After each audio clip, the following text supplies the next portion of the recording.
فرزند زہرا یہ حالات برے ہیں۔ کاشانۂ بصیرت ایک ایسا مکمل یوٹیوب چینل جس پر محروم بصارت کے لیے بالخصوص اور تمام افراد کے لیے بالعموم سینکڑوں کی تعداد میں اسلامی کتب دستیاب ہیں۔ لہذا گزارش ہے کہ آپ اپنی ذمہ داری نبھاتے ہوئے کاشانۂ بصیرت کو سبسکرائب کرنے کے ساتھ ساتھ بیل آئیکن کو پریس کیجیے تاکہ آپ علم کے حصول کے ساتھ ساتھ مذہب اہل بیت کی اشاعت میں بھی اہم کردار ادا کرتے رہیں۔ کاشانۂ بصیرت، کاشانۂ بصیرت، کاشانۂ بصیرت۔ فرزند زہرا یہ حالات برے ہیں۔ بسم اللہ الرحمن الرحیم۔ السلام علیکم۔ یہ کاشانۂ بصیرت یوٹیوب چینل ہے۔ آج ہم آپ کے لیے کتاب خود سازی یعنی تزکیہ اور تہذیب نفس ریکارڈ کر رہے ہیں، جس کے مصنف آیت اللہ ابراہیم امینی ہیں۔ تو آئیے سنتے ہیں اس کتاب کا پارٹ نمبر 13 پیج نمبر 173 سے۔ اور اس طرح ہمیں دنیا میں مشغول کر دیتا ہے کہ کبھی توبہ اور استغفار کی فکر ہی نہیں کرتے، اور اچانک موت سر پر آ جائے گی اور پلید اور کثیف نفس کے ساتھ اس دنیا سے چلے جائیں گے۔ توبہ کا قبول ہونا، پیج نمبر 174۔ اگر درست توبہ کی جائے تو یقیناً حق تعالیٰ کے ہاں قبول واقع ہوتی ہے، اور یہ بھی اللہ تعالیٰ کے لطف و کرم میں سے ایک لطف ہے اور مہربانی ہے۔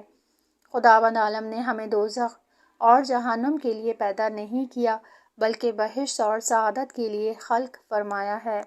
پیغمبروں کو بھیجا ہے تاکہ لوگوں کو ہدایت اور سعادت کے راستے کی رہنمائی کریں، اور گناہ گار بندوں کو توبہ اور اللہ تعالیٰ کی طرف رجوع کرنے کی دعوت دیں۔ توبہ اور استغفار کا دروازہ تمام بندوں کے لیے کھلا رکھا ہوا ہے۔ پیغمبر ہمیشہ ان کو اس کی طرف دعوت دیتے ہیں۔ پیغمبر علیہ السلام اور اولیاء خدا ہمیشہ لوگوں کو توبہ کی طرف بلاتے ہیں۔ خداوند عالم نے بہت سی آیات میں گناہ گار بندوں کو اپنی طرف بلایا ہے اور وعدہ کیا ہے کہ ان کی توبہ کو قبول کرے گا، اور اللہ کا وعدہ جھوٹا نہیں ہوا کرتا۔ پیغمبر اکرم صلی اللہ علیہ وآلہ وسلم اور ائمہ طہار نے سینکڑوں احادیث میں لوگوں کو خدا کی طرف پلٹ آنے اور توبہ کرنے کی طرف بلایا ہے اور انہیں امید دلائی ہے، جیسے اللہ تعالیٰ فرماتا ہے کہ وہ خدا ہے جو اپنے بندوں کی توبہ کو قبول کرتا ہے اور ان کے گناہوں کو بخش دیتا ہے، اور جو کچھ تم انجام دیتے ہو اس سے آگاہ ہے۔ اللہ تعالیٰ فرماتا ہے کہ میں بہت زیادہ انہیں بخشنے والا ہوں جو توبہ کریں اور ایمان لے آئیں اور نیک اعمال بجا لائیں اور ہدایت پالیں۔ اگر خدا کو یاد کریں اور گناہوں سے توبہ کریں، خدا کے سوا کون ہے جو ان کے گناہوں کو بخش دے گا؟ اور وہ جو اپنے برے کاموں پر اصرار نہیں کرتے اور گناہوں کی برائی سے آگاہ ہیں، یہ وہ لوگ ہیں کہ جن کے اعمال کی جزا بخشا جانا، اور ایسے باغات ہیں کہ جن کے درمیان نہریں جاری ہیں اور ہمیشہ کے لیے وہاں زندگی کریں گے، اور عمل کرنے والوں کے لیے ایسی جزا کتنی ہی اچھی ہے۔ امام محمد باقر علیہ السلام نے فرمایا ہے کہ گناہوں سے توبہ کرنے والا اس شخص کی طرح ہے کہ جیسے کوئی گناہ ہی نہیں کیا ہو، اور جو گناہوں کو بجا لانے پر اصرار کرتا ہے اور زبان پر استغفار کے کلمات جاری کرتا ہے، وہ مسخرہ کرنے والا ہوتا ہے۔ اس طرح کی آیات اور روایات بہت زیادہ موجود ہیں، لہٰذا توبہ کے قبول کیے جانے میں کوئی شک اور تردد نہیں کرنا چاہیے، بلکہ خداوند عالم توبہ کرنے والے کو دوست رکھتا ہے۔ قرآن مجید میں فرماتا ہے، یقیناً خدا توبہ کرنے والے اور اپنے آپ کو پاک کرنے والے کو دوست رکھتا ہے۔ امام محمد باقر علیہ السلام نے فرمایا ہے، اللہ تعالیٰ کا اس بندے سے جو توبہ کرتا ہے خوشنود ہونا اس شخص سے زیادہ ہوتا ہے کہ جو تاریک رات میں اپنے سواری کے حیوان اور زادے راہ اور توشہ کو گم کرنے کے بعد پیدا کر لے۔ امام جعفر صادق علیہ السلام نے فرمایا ہے کہ جب کوئی بندہ خالص توبہ اور ہمیشہ کے لیے کرے تو خداوند عالم اسے دوست رکھتا ہے اور اللہ تعالیٰ اس کے گناہوں کو چھپا دیتا ہے۔ راوی نے عرض کی، اے فرزند رسول صلی اللہ علیہ وآلہ وسلم، اللہ تعالیٰ کس طرح گناہوں کو چھپا دیتا ہے؟ آپ نے فرمایا کہ وہ 2 فرشتے جو اس کے اعمال کو لکھتے ہیں اس کے گناہوں کو بھول جاتے ہیں، اور اللہ تعالیٰ اس کے اعضاء اور جوارح زمین کو نکات کے حکم دیتا ہے کہ توبہ کرنے والے بندے کے گناہوں کو چھپا دیں۔ ایسا شخص خدا کے سامنے جائے گا جبکہ کوئی شخص اور کوئی چیز اس کے گناہوں کی گواہ نہ ہوگی۔ توبہ کیا ہے؟ Page number 175۔ گزرے ہوئے اعمال اور کردار پر ندامت اور پشیمانی کا نام توبہ ہے، اور ایسے اس شخص کو توبہ کرنے والا کہا جا سکتا ہے جو واقعاً اور تہ دل سے اپنے گزرے ہوئے گناہوں پر پشیمان اور نادم ہو۔ رسول خدا صلی اللہ علیہ وآلہ وسلم نے فرمایا ہے کہ پشیمانی اور ندامت توبہ ہے۔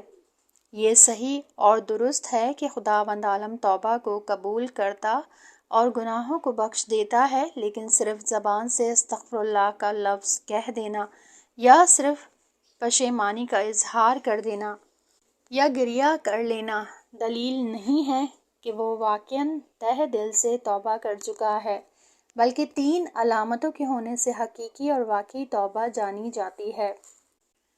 پہلی تو تہ دل سے دل میں گزرے ہوئے گناہوں سے بیزار اور متنفر ہو اور اپنے نفس میں غمگین اور پشیمان اور شرمندہ ہو۔ دوسرے حتمی ارادہ رکھتا ہو کہ پھر آئندہ گناہوں کو بجا نہیں لائے گا۔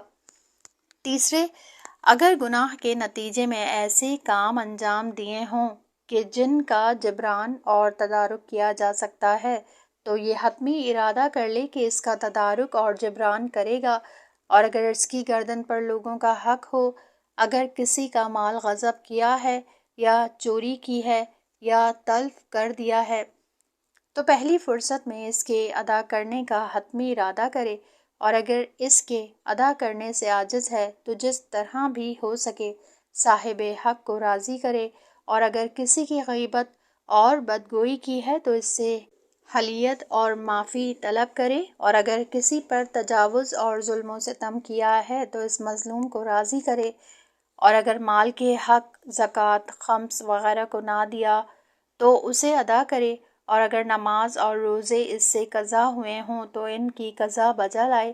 اس طرح کرنے والے شخص کو کہا جا سکتا ہے کہ واقعاً وہ اپنے گناہوں پر پشیمان ہو گیا اور اس کی توبہ قبول ہو جائے گی۔ لیکن جو لوگ توبہ اور استغفار کے کلمات اور الفاظ تو زبان پر جاری کرتے ہیں لیکن دل میں گناہ سے پشیمان اور شرمندہ نہیں ہوتے، اور آئندہ گناہ کے ترک کرنے کا ارادہ بھی نہیں رکھے، یا ان گناہوں کو کہ جن کا تدارک اور تلافی کی جانی ہوتی ہے ان کی تلافی نہیں کرتے، اس طرح کے انسانوں نے توبہ نہیں کی اور نہ ہی انہیں اپنی توبہ کے قبول ہو جانے کی امید رکھنی چاہیے۔ اگرچہ وہ دعا کی مجالس اور محافل میں شریک ہوتے ہوں اور عاطفہ رقت کی وجہ سے متاثر ہو کر آہ و نالہ گریہ و بکا بھی کر لیتے ہوں۔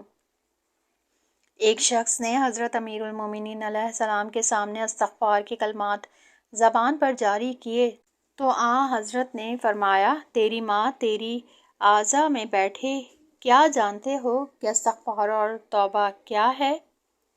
توبہ کرنا بلند لوگوں کا مرتبہ ہے۔ توبہ اور استغفار 6 چیزوں کا نام ہے۔ نمبر 1، گزرے ہوئے گناہوں پر پشیمانی ہونا۔ نمبر 2، ہمیشہ کے لیے گناہ کے ترک کرنے کا ارادہ کرنا۔ نمبر 3، لوگوں کے حقوق کو ادا کرنا کہ جب تو خدا کے سامنے جائے تو تیری گردن پر لوگوں کا کوئی حق نہ ہو۔ نمبر 4، پوری طرح سے متوجہ ہو کہ جس واجب کو ترک کیا ہے اسے ادا کرے۔ نمبر 5، اپنے گناہوں پر اتنا غمناک ہو کہ وہ گوشت جو حرام کے کھانے سے بنا ہے وہ ختم ہو جائے اور تیری چمڑی تیری ہڈیوں پر چمٹ جائے اور پھر دوسرا گوشت نکل آئے گا۔ نمبر 6، اپنے نفس کو اطاعت کرنے کی سختی اور مشقت میں ڈالے، جیسے پہلے اسے نافرمانی کی لذت اور شیرینی سے لطف اندوز کیا تھا۔ ان کاموں کے بعد تو یہ کہے کہ استغفر اللہ، تو گویا پھر توبہ حقیقی ہے۔ گناہ شیطان اتنا مکار اور فریبی ہے کہ کبھی انسان کو توبہ کے بارے میں بھی دھوکہ دے دیتا ہے۔ ممکن ہے کہ کسی گناہ گار نے واعظ و نصیحت یا دعا کی مجلس میں شرکت کی اور مجلس یا دعا سے متاثر ہوا اور اس کے آنسو بہنے لگے یا بلند آواز سے رونے لگا۔ اس وقت اسے شیطان کہتا ہے کہ سبحان اللہ، کیا کہنا، تم میں کیسی حالت پیدا ہوئی، بس یہی، تو نے توبہ کر لی اور تو گناہوں سے پاک ہو گیا۔ حالانکہ نہ اس کا دل گناہوں پر پشیمان ہوا ہے اور نہ اس کا آئندہ کے لیے گناہوں کے ترک کر دینے کا ارادہ ہے، اور نہ ہی اس نے ارادہ کیا ہے کہ لوگوں اور خدا کے حقوق کو ادا کرے گا۔ اس طرح کا تحت تاثیر ہو جانا توبہ نہیں ہوا کرتی اور نہ ہی نفس کے پاک ہو جانے اور آخرت کی سعادت کا سبب بنتا ہے۔ اس طرح کا شخص نہ گناہوں سے لوٹا ہے اور نہ ہی خدا کی طرف پلٹا ہے۔ جن چیزوں سے توبہ کی جانی چاہیے، پیج نمبر 177۔ گناہ کیا ہے اور کس گناہ سے توبہ کرنی چاہیے؟ اس سوال کا جواب یہ ہے کہ ہر وہ چیز جو اللہ تعالیٰ کی طرف جانے اور سیر و سلوک سے مانا ہو اور دنیا سے لاک مند کر دے اور توبہ کرنے سے روکے رکھے، وہ گناہ ہے اور اس سے پرہیز کرنا چاہیے اور نفس کو اس سے پاک کرنا چاہیے۔ گناہ دو قسم پر ہوتے ہیں، نمبر 1 اخلاقی گناہ، نمبر 2 عملی گناہ۔ نمبر 1 اخلاقی گناہ۔ برے اخلاق اور صفات نفس کو پلید اور کثیف کر دیتے ہیں اور انسانیت کے صراط مستقیم کے راستے پر چلنے اور قرب الہی تک پہنچنے سے روک دیتے ہیں۔ بری صفات اگر نفس میں رسوخ کر لیں اور بطور عادت اور ملکہ کے بن جائیں تو ذات کے اندر کو تبدیل اور تغیر کر دیتے ہیں، یہاں تک کہ انسانیت کے کس درجے پر رہے اسے بھی متاثر کر دیتے ہیں۔ اخلاقی گناہوں کو اس لحاظ سے کہ اخلاقی گناہ ہیں معمولی اور چھوٹا اور غیر اہم شمار نہیں کرنا چاہیے اور ان سے توبہ کرنے سے غافل نہیں ہونا چاہیے، بلکہ نفس کو ان سے پاک کرنا ایک ضروری اور زندگی ساز کام ہے۔ برے اخلاق نام ہے ریا، نفاق، غضب، تکبر، خود بینی اور خود پسندی، ظلم، مکر و فریب، غیبت، تہمت لگانا، چغل خوری، عیب نکالنا، وعدہ خلافی، جھوٹ، حب دنیا، حرص اور لالچ، بخیل ہونا، حقوق والدین ادا نہ کرنا، قطع رحمی، کفران نعمت، ناشکری، اسراف، حسد، بد زبانی، گالیاں دینا اور اس طرح کی دوسری بری صفات اور عادات۔ سینکڑوں روایات اور آیات ان کی مذمت اور ان سے روکنے اور ان کے آثار سے علاج کرنے اور ان کی دنیاوی اور آخروی سزا کے بارے میں وارد ہوئی ہیں۔ اخلاقی کتابوں میں ان کی تشریح اور ان کے بارے میں بحث کی گئی ہے، یہاں پر ان کے بارے میں بحث نہیں کی جا سکتی۔ اخلاقی کتابوں اور احادیث میں ان کے بارے میں رجوع کیا جا سکتا ہے۔ نمبر 2 عملی گناہ۔ عملی گناہوں میں سے ایک چوری کرنا، کسی کو قتل کرنا، زنا کاری، لواطت، لوگوں کا مال غصب کرنا، معاملات میں تکلف کرنا، واجب جہاد سے بھاگ جانا، امانت میں خیانت کرنا، شراب اور نشہ آور چیزوں کا پینا، مردار گوشت کھانا، خنزیر اور دوسرے حرام گوشت کھانا، قمار بازی، جھوٹی گواہی دینا، بے گناہ لوگوں پر زنا کی تہمت لگانا، واجب نمازوں کو ترک کرنا، واجب روزے نہ رکھنا، حج نہ کرنا، امر معروف اور نہی منکر کو ترک کرنا، نجس غذا کھانا اور دوسرے حرام کام جو مفصل کتابوں میں موجود ہیں کہ جن کی تشریح اور وضاحت یہاں ممکن نہیں ہے۔ یہ تو مشہور گناہ ہیں کہ جن سے انسان کو اجتناب کرنا چاہیے اور اگر بجا لایا ہو تو ان سے توبہ کرے اور اللہ کی طرف رجوع کرے۔ لیکن کچھ گناہ ایسے بھی ہیں جو مشہور نہیں ہیں اور انہیں گناہوں کے طور پر نہیں بتلایا گیا، لیکن وہ اللہ کے برگزیدہ بندوں اور اولیاء خدا کے لیے گناہ شمار ہوتے ہیں، جیسے مستحبات کا ترک کر دینا یا مکروہات کا بجا لانا، بلکہ گناہ کے تصور کو اور ذات الہی سے کسی غیر کی طرف توجہ کرنے کو اور شیطانی وسوسوں کو جو انسان کو خدا سے غافل کر دیتے ہیں۔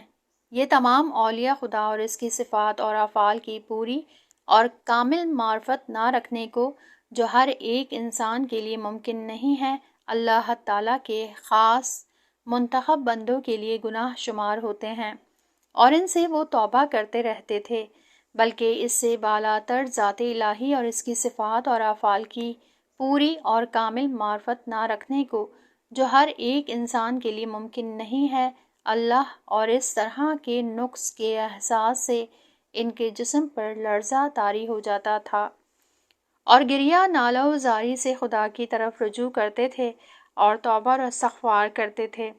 پیغمبروں اور ائمہ طہار کے توبہ کرنے کو اسی معنی میں لیا جانا چاہیے۔ امام جعفر صادق علیہ السلام نے فرمایا کہ رسول خدا صلی اللہ علیہ وآلہ وسلم ہر روز 70 دفعہ استغفار کرتے تھے، جبکہ آپ پر کوئی گناہ بھی نہیں تھا۔ رسول خدا صلی اللہ علیہ وآلہ وسلم نے فرمایا کہ کبھی میرے دل پر تاریکی عارض ہوتی تھی تو اس کے لیے میں ہر روز 70 دفعہ استغفار کرتا تھا۔ دوسرا حصہ، نفس کی تکمیل اور تربیت، پیج نمبر 181۔ نفس کی تکمیل اور تربیت۔ نفس کو پاک صاف کرنے کے بعد اس کی تکمیل اور تربیت کا مرحلہ آتا ہے کہ جسے اصطلاح اخلاق میں تحلیہ کہا جاتا ہے۔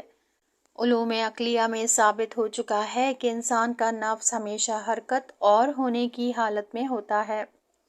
اس کی فعالیت اس کی استعداد اور قوت سے ملی ہوئی ہے۔ آہستہ آہستہ اپنے اندر کی قوت اور استعداد کو مقام فعالیت اور بروز و ظہور میں لاتا ہے اور اپنی ذات کی پرورش کرتا ہے۔ اگر نفس نے صراط مستقیم پر حرکت کی اور چلا تو وہ آہستہ آہستہ کامل اور کامل تر ہوتا جاتا ہے، یہاں تک کہ وہ آخر کمال تک پہنچ جاتا ہے، اور اگر صراط مستقیم سے ہٹ گیا اور گمراہی کے راستے پر گامزن ہوا تو پھر بھی آہستہ آہستہ کمال انسانی سے دور ہوتا جاتا ہے اور حیوانیت کی ہولناک وادی میں جا گرتا ہے۔ خدا سے قرب، پیج نمبر 182۔ یہ معلوم ہونا چاہیے کہ انسان کی حرکت ایک حقیقی اور واقعی حرکت ہے، نہ کہ اعتباری محض، اور یہ حرکت انسان کی روح اور نفس کی ہے، نہ جسم اور تن کی، اور روح کا حرکت کرنا اس کا ذاتی فعل ہے، نہ کہ عارضی۔ اس حرکت میں انسان کا جوہر اور گوہر حرکت کرتا ہے اور متغیر ہوتا رہتا ہے، لہٰذا انسان کی حرکت کا سیر اور راستہ ایک واقعی راستہ ہے، نہ اعتباری اور مجازی۔ لیکن اس کا مسیر اس کی متحرک ذات سے جدا نہیں ہے، بلکہ متحرک اور حرکت کرنے والا نفس اپنی ذات کے باطن میں حرکت کرتا ہے اور مسیر کو بھی اپنے ساتھ لے کر چلتا ہے۔ اب یہ سوال پیدا ہوتا ہے کہ ہر حرکت کے لیے کوئی غایت غرض ہوتی ہے۔ انسان کی ذات کی حرکت کی غرض اور غایت کیا ہے؟ انسان اس جہان میں کس غرض اور غایت کی طرف حرکت کرتا ہے اور اس حرکت میں اس کا انجام کیا ہوگا؟ روایت اور احادیث سے معلوم ہوتا ہے کہ انسان کی حرکت کی جو غرض معین کی گئی ہے وہ قرب الہی ہے، لیکن تمام انسان صراط مستقیم پر نہیں چلتے اور قرب الہی تک نہیں پہنچتے۔ قرآن انسانوں کو 3 گروہ میں تقسیم کرتا ہے۔ نمبر 1 اصحاب میمنہ، نمبر 2 اصحاب مشأمہ، نمبر 3 سابقوں کے، جنہیں مقربین کے نام سے موسوم کیا گیا ہے۔ قرآن مجید میں آیا ہے کہ تم انسان 3 گروہ ہو۔ اصحاب میمنہ، آپ کیا جانتے ہیں کہ اصحاب میمنہ کون اشخاص ہیں؟ اصحاب مشأمہ، اور آپ کیا جانتے ہیں کہ وہ کون اشخاص ہیں؟ بہشت کی طرف سبقت کرنے والے اور اللہ تعالیٰ کی رحمت کو حاصل کرنے کے لیے بھی سبقت کرتے ہیں، اور وہ اشخاص ہیں جو خدا کے مقرب بندے ہیں اور بہشت نعیم میں سکونت رکھیں گے۔ اصحاب میمنہ یعنی سعادت مند حضرات، اور اصحاب مشأمہ یعنی اہل شقاوت اور بدبخت اور سابقین وہ حضرات ہیں کہ جو صراط مستقیم کو طے کرنے میں دوسروں پر سبقت کرتے ہیں اور قرب الہی کے مقام تک پہنچتے ہیں۔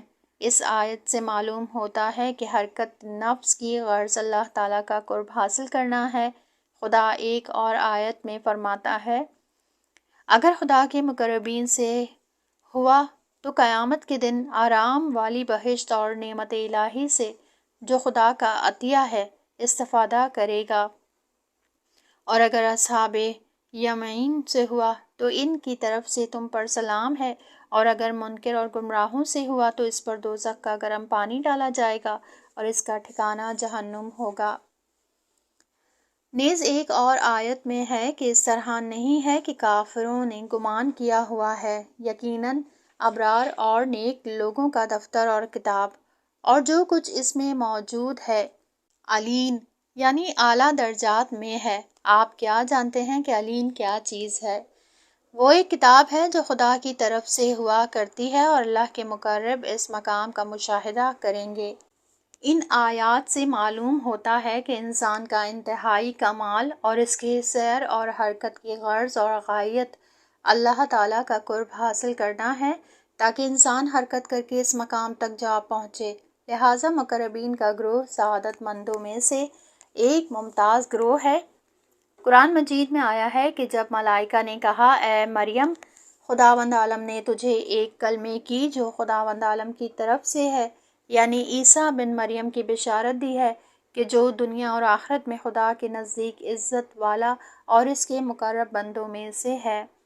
ان آیات اور روایت سے استفادہ ہوتا ہے کہ اللہ تعالیٰ کے لائق اور ممتاز بندے کہ جنہوں نے ایمان اور نیک اعمال میں دوسروں پر سبقت حاصل کر لی ہے، بہت ہی اعلیٰ جگہ پر سکونت کریں گے کہ جسے قرب الہی کا مقام بتلایا گیا ہے، اور شہداء بھی اسی مقام میں رہیں گے۔ قرآن مجید میں آیا ہے کہ جو راہ خدا میں مارے گئے ہیں ان کے بارے میں یہ گمان نہ کر کہ وہ مر گئے ہیں، بلکہ وہ زندہ ہیں اور اپنے پروردگار کے ہاں روزی پاتے ہیں۔ لہٰذا انسان کا انتہائی اور آخری کمال خداوند عالم کا قرب حاصل کرنا ہوتا ہے۔ قرب خدا کے معنی، پیج نمبر 184۔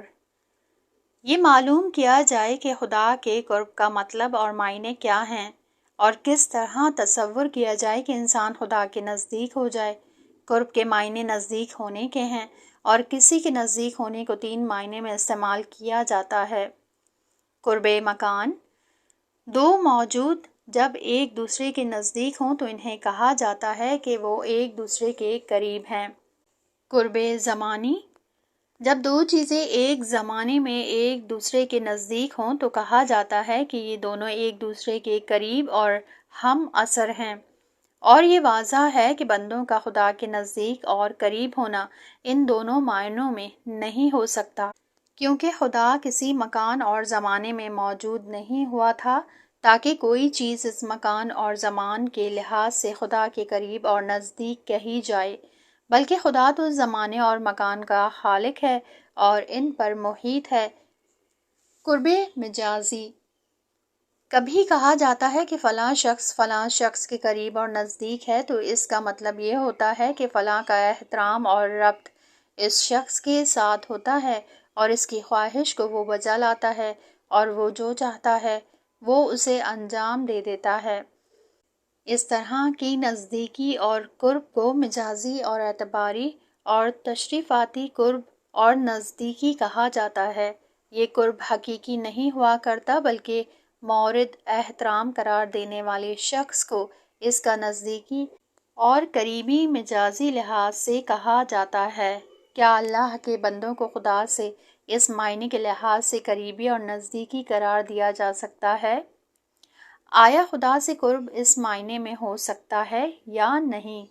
یہ مطلب ٹھیک ہے کہ خدا اپنے لائق بندوں سے محبت کرتا ہے اور ان سے علاقہ مند ہے اور ان کی خواہشات کو پورا بھی کرتا ہے، لیکن پھر بھی بندے کا قرب خدا سے اس معنی میں مراد نہیں لیا جا سکتا، کیونکہ پہلے اشارہ کیا گیا ہے کہ علوم عقلیہ اور آیات اور روایات اس پر دلالت کرتی ہیں کہ انسان کی حرکت ذاتی اور اس کا صراط مستقیم پر چلنا اور مسیر ایک امر واقعی ہے، نہ کہ امر اعتباری اور تشریفاتی۔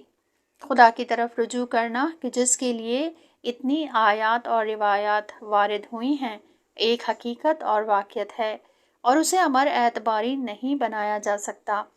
جیسے خدا قرآن میں ارشاد فرماتا ہے، اے نفس مطمئن تو اللہ تعالیٰ کی طرف رجوع کر، اس حالت میں کہ جب اللہ تعالیٰ تجھ سے راضی ہے اور تو اللہ تعالیٰ سے راضی ہے۔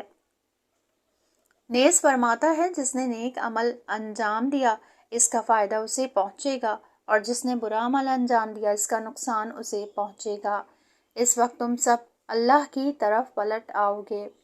خدا فرماتا ہے، جو مصیبت کے وقت کہتے ہیں کہ ہم اللہ تعالیٰ کی ملکیت ہیں اور اسی کی طرف لوٹ جائیں گے، بہرحال اللہ تعالیٰ کی طرف رجوع اور صراط مستقیم اور سبیل اللہ اور نفس کا کامل ہونا، یہ ایسے امور ہیں جو واقعی ہیں، نا اعتباری اور تشریفاتی۔ انسان کا خدا کی طرف حرکت کرنا ایک اختیاری اور جانی ہوئی حرکت ہے کہ جس کا نتیجہ مرنے کے بعد معلوم ہوگا۔ وجود میں آنے کے بعد یہ حرکت شروع ہو جاتی ہے اور موت تک چلی جاتی ہے، لہٰذا خدا سے قرب ایک حقیقی چیز ہے۔ اللہ تعالیٰ کے لائق بندے واقعاً اللہ تعالیٰ کے نزدیک ہو جاتے ہیں اور گناہ گار اور نالائق اللہ تعالیٰ سے دور ہو جاتے ہیں۔ لہٰذا غور کرنا چاہیے کہ خدا سے قرب کے کیا معنی ہیں۔ خدا سے قرب وہ قرب نہیں کہ جو متعارف اور جانا پہچانا ہوا ہوتا ہے، بلکہ ایک علیحدہ قسم ہے کہ جسے قرب کمالی اور وجودی درجے کا نام دیا جاتا ہے۔ اس مطلب کے واضح ہونے کے لیے ایک تمہید کی طرف اشارہ کیا جاتا ہے۔ فلسفہ اسلام اور کتب فلسفہ میں یہ مطلب پایا ثبوت کو پہنچ چکا ہے کہ وجود اور ہستی ایک حقیقت مشکک ہے کہ جس کے کئی درجات اور مراتب ہیں۔ وجود بجلی کی روشنی اور نور کی طرح ہے، جیسے کہ نور کے کئی درجے زیادہ اور کم ہوتے ہیں۔ ایک درجہ مثلاً کمتر 1 وولٹ بجلی کا ہے کہ جس میں روشنی تھوڑی ہوتی ہے۔ اس کے اوپر چلے جائیے کہ زیادہ سے زیادہ درجے پائے جاتے ہیں۔ یہ تمام کے تمام نور اور روشنی کے وجود ہیں اور درجات ہیں۔ کمتر اور اعلیٰ درجے کے درمیان کے درجات ہیں جو سب کے سب نور ہیں۔ ان میں فرق صرف شدت اور ضعف کا ہوتا ہے۔ بینہ اس طرح وجود اور ہستی کے مختلف مراتب اور درجات ہیں کہ جن میں فرق صرف شدت اور ضعف کا ہوتا ہے۔